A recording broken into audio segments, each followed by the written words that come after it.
एक गांव में एक धोबन थी। उसका नाम रानी धोबन था। उसके दो बेटे और दो बहुएं थीं। रानी धोबन के पति की मृत्यु हो चुकी थी।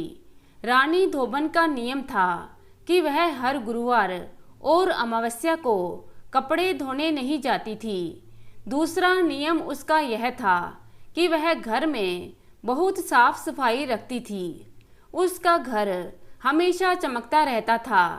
रानी धोबन ने कभी घर में जाले नहीं आने दिए। रोज शाम होने से पहले वह पूरे घर में झाड़ू लगाती और मुख्य दरवाजे तक झाड़ू लगाते हुए कहती, दरिद्रता दरिद्रता घर से जाओ, सुख समृद्धि घर में आओ। उसके पड़ोसी भी कहते कि सफाई हो तो रानी धोबन जैसी। रानी धोबन के घर में किसी चीज की कोई कमी नहीं थी। बेटे बहू भी रानी धोबन के साथ कपड़े धोने का काम करने लगे। लेकिन अब रानी धोबन की उम्र हो चुकी थी, इसलिए उसने कपड़े धोने का काम अपने बच्चों को सौंप दिया। अब वह घर पर रहती थी, पर पूरे घर की साफ सफाई की जिम्मेदारी अपने ऊपर ही ले रखी थी। एक बार रानी धोबन बीमार पड़ गई और उसने खाट ही पकड़ ली। अब उससे घर की साफ सफाई ना होती और दोनों बहुएं साफ सफाई पर बिल्कुल ध्यान ना देती। उधर रानी धोबन बिस्तर पर पड़ी पड़ी घर की हालत पर दुखी हो रही थी। एक दिन उसने अपने बेटों से कहा कि तुम बहुओं से कहो कि वे घर की साफ सफाई पर ध्यान दें, रोज सुबह और शाम की झाड़ू लगावें, नहीं तो हमारे घर में दरिद्रता पसर जाएगी, घर में दरिद्रता का वास हो जाएगा।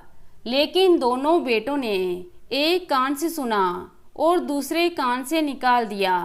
रानी धोबन बिस्तर पर पड़ी पड़ी बड़बड़ाती रहती और कहती, हे माँ लक्ष्मी, मैंने पूरी उम्र घर में साफ सफाई रखी, उससे आप मेरे घर में विराजमान रहीं। लेकिन अब मेरी बहुएं मेरा कहा नहीं मानती। आप मेरा घर छोड़कर कभी मत जाना, मेरे घर में दरिद्रता मत आने देना। एक दिन माता लक्ष्मी ने सोचा कि धोबन की बहुओं को रास्ते पर लाना ही होगा। तब माता लक्ष्मी एक बुजुर्ग का भेष बनाकर धोबन की मुंह बोली बहन बनकर उनके घर आई। वो अपने साथ एक बक्सा भी लाई और उनके साथ रहने लगी।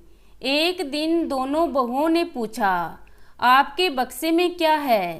तब माता लक्ष्मी बोली, अरे मेरी लाडली बहुओं, मेरा इस संसार में कोई नहीं है, मैं अकेली ही हूँ। तो ये धन वाला बक्सा है। मैंने सोचा मेरी बहन के बच्चे भी तो मेरे ही बच्चे हैं, मैं ये धन तुम दोनों में से एक को दूंगी, जो घर का सारा काम अच्छे से करेगी और अपनी सास और मेरा कहना मानेगी। मैं उसी को यह धन वाला बक्सा दे दूंगी। ये सुन धोबन की दोनों बहुएं बहुत खुश हो गईं। दोनों बहुएं अपनी सास और उनकी मुंह बोली बहन की खूब सेवा करने लगीं और उन दोनों का कहना मानने लगीं। रोज दोनों ब्रह्म मुहूर्त में उठती, पूरा घर का झाड़ू लगाती, नहाती धोती, चौका बनाती, फिर घाट पर कपड़े धोने जाती और शाम का झाड़ू लगाती। कब एक महीना निकल गया पता ही नहीं चला। फिर एक दिन शाम के समय दोनों बहुओं ने सास और सास की मुंह बोली बहन की खूब हंस हंस कर बातें करने की आवाज़ें सुनी। दोनों बहुओं ने सोचा कि दोनों क्या बातें कर रही हैं, सुबह उठकर पूछेंगी। अगले दिन हमेशा की तरह बहुओं ने अपने घर की साफ सफाई की और काम खत्म करके जब सास और उनकी मुंह बोली बहन को चाय देने गईं तो सास सो रही थी, पर उनकी बहन कहीं भी दिखाई नहीं दी। तब उन्होंने सास को जगाया और पूछा कि मौसी जी कहाँ हैं। तभी बड़े लड़के ने मौसी के बक्से को खोलकर देखा तो उसमें माता लक्ष्मी की बहुत सुंदर पीतल की प्रतिमा पड़ी थी। साथ में ही उसमें एक चिट्ठी भी थी।